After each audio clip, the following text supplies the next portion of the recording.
ಕಾರ್ಯಕ್ರಮದಲ್ಲಿ ಭಾಗವಹಿಸಿರುವ ಶ್ರೀ ವಿಶ್ವನಾಥ್ ಎಂ ಸಾಹಿತಿಗಳು ಹಾಗೂ ಶರಣ ಸಂಗಮ 100 ಗ್ರಂಥ ಸಂಪಾದಕರು ಇವರನ್ನು ಕೂಡ ನಿಮ್ಮೆಲ್ಲರ ಜೋರಾದ ಚಪ್ಪಾಳೆಯೊಂದಿಗೆ ವೇದಿಕೆಗೆ ಆಗಮಿಸಬೇಕೆಂದು ಕೋರುತ್ತಿದ್ದೇನೆ. ಜಾನಪದ ವಿದ್ವಾಂಸರು ಡಾಕ್ಟರ್ ಅಪ್ಪುಗೆರೆ ಕೆಮ್ಮರಾಜು ಇವರನ್ನು ಕೂಡ ನಿಮ್ಮೆಲ್ಲರ ಜೋರಾದ ಚಪ್ಪಾಳೆಯೊಂದಿಗೆ ವೇದಿಕೆಗೆ ಆಗಮಿಸಬೇಕೆಂದು ಕೋರುತ್ತಿದ್ದೇನೆ.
ಇನ್ನು ಬೇರೆ ಬೇರೆ ಸಂಪ್ರದಾಯಗಳು, ಬೇರೆ ಬೇರೆ ಧರ್ಮಗಳು, ಬೇರೆ ಬೇರೆ ಲಿಂಗಾಯತ ಪರಂಪರೆಯು ಬಸವಣ್ಣನನ್ನ ಗುರು ಅಂತ ಒಪ್ಪಿಕೊಂಡಿರುವಂತ ಮಠಗಳೇ 245 ಬೆಂಗಳೂರು ಸಿಟಿ.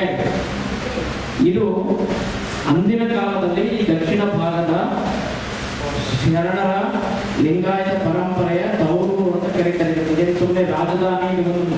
ಆದರೆ ಬೆಂಗಳೂರನ್ನು ನೋಡೋ ಭಾವ ಹೇಗಿದೆ ಹೇಳಿ? ಆಧ್ಯಾತ್ಮಿಕವಾಗಿ ಬೆಂಗಳೂರನ್ನು ನೋಡ್ತಾ ಇದ್ದೇವೆ ನಾವು? ಇಲ್ಲ. ಕೇವಲ ಭೌತಿಕವಾಗಿ ಬೆಂಗಳೂರನ್ನು ನೋಡ್ತಾ ಇದ್ದೇವೆ, ವೈಜ್ಞಾನಿಕವಾಗಿ ಬೆಂಗಳೂರನ್ನು ನೋಡ್ತಾ ಇದ್ದೇವೆ. ಬೇರೆ ಬೇರೆ ಏನೇನೋ ಬೆಂಗಳೂರು ಅಂತ ತಕ್ಷಣ ಟಿವಿಯಲ್ಲಿ ಏನ್ ಬರ್ತದೆ? ಬರೇ ಕೊಲೆ, ಸುಲಿಗೆ, ರೇಪು, ಬಡತನ,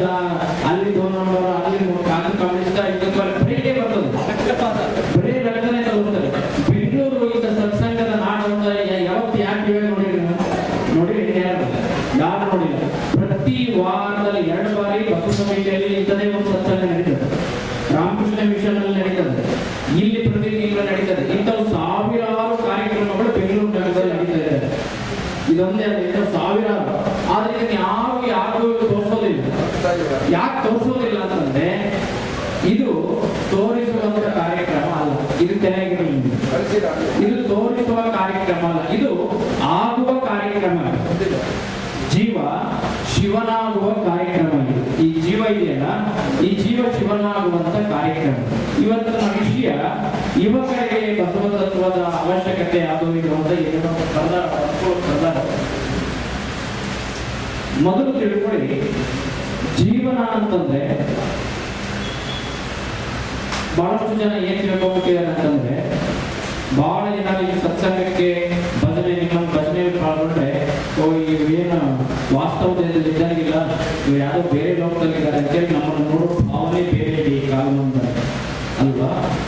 ಯಾರ ಬದುಕಿನ ಜೊತೆ, ಯಾರ ಜೀವನದ ಜೊತೆ ಆಧ್ಯಾತ್ಮ ಇರೋದಿಲ್ವೋ ಅಂಥವರ ಜೀವ, ಅಂಥವರ ಜೀವನ ಕಾಗೆ ಕೋಳಿಗಳಿಗಿಂತೂ ಕರಕಷ್ಟ ಅಂತ ಶರಣರು ಹೇಳಿದ್ರು.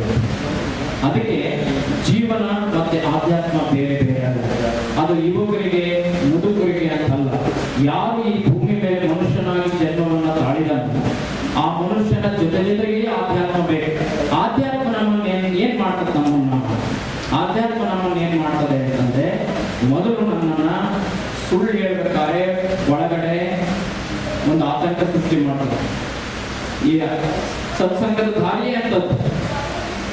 ನೀವೇನಾದ್ರೂ ಸತ್ಸಂಗಕ್ಕೆ ನಿರಂತರವಾಗಿ ಬಂದು ವಚನಗಳ ಪ್ರಭಾವವನ್ನ ಬೀರಿದ್ರೆ ನಿಮ್ಮ ಮೇಲೆ, ಸುಳ್ಳು ಹೇಳಲಿಕ್ಕೆ ಹಿಂದೆ ಮುಂದೆ ಮಾಡ್ತೀರಿ, ಕಳತನ ಮಾಡ್ಲಿಕ್ಕೆ ಹಿಂದೆ ಮುಂದೆ ಮಾಡ್ತೀರಿ, ತಲೆ ಹೊಡಿಲಿಕ್ಕೆ ಹಿಂದೆ ಮುಂದೆ ಮಾಡ್ತೀರಿ, ಕೊಲೆ ಮಾಡ್ಲಿಕ್ಕೆ ಹಿಂದೆ ಮುಂದೆ ಮಾಡ್ತೀರಿ.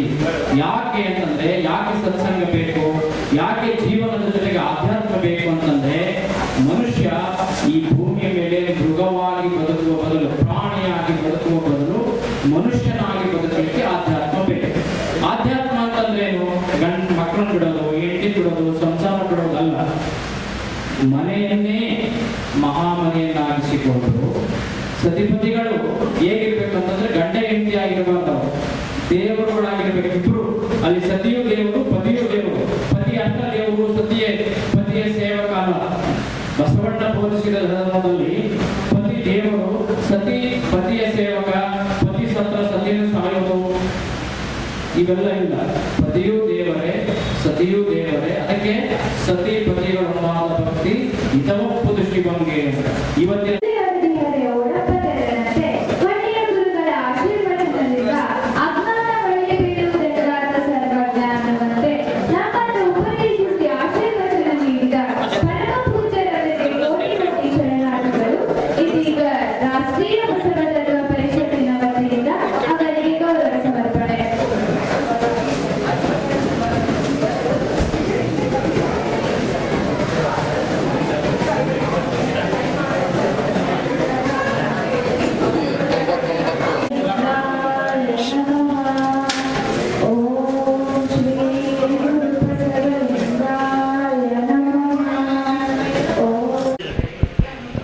ತೊಂಬತ್ತೊಂಬತ್ತನೇ ತಿಂಗಳ ಶರಣ ಸಂಗಮ ಕಾರ್ಯಕ್ರಮ ಶ್ರೀ ಬೃಂಗೇಶ್ವರ ಮಹಾಸ್ವಾಮೀಜಿಯವರ ಸಾನ್ನಿಧ್ಯದಲ್ಲಿ ಇವತ್ತು ಯಶಸ್ವಿಯಾಗಿ ನೆರವೇರ್ತಾ ಇದೆ.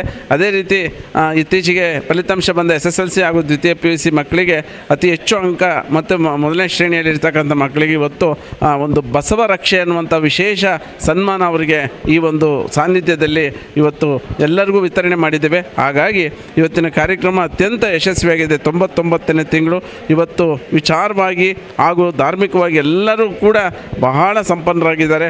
ಸೊ ಹಾಗೆ 100ನೇ ತಿಂಗಳ ಕಾರ್ಯಕ್ರಮಕ್ಕೆ ವಿಶೇಷವಾದ ಒಂದು ಸಂಚಿಕೆ ಬಿಡುಗಡೆ ಮಾಡೋದ್ರ ಬಗ್ಗೆ ಕೂಡ ಚಿಂತನೆ ನಡೆದಿದೆ. ಹಾಗಾಗಿ 99ನೇ ತಿಂಗಳು ಕಾರ್ಯಕ್ರಮ ಅತ್ಯಂತ ಯಶಸ್ವಿಯಾಗಿ ಶರಣ ಸಂಗಮ ಕಾರ್ಯಕ್ರಮ ನೆರವೇರಿದೆ ಅಂತ ಈ ಮುಖೇನ ಹೇಳಲಿಕ್ಕೆ ಇಚ್ಛೆಪಡ್ತಾ ಇದ್ದೀವಿ.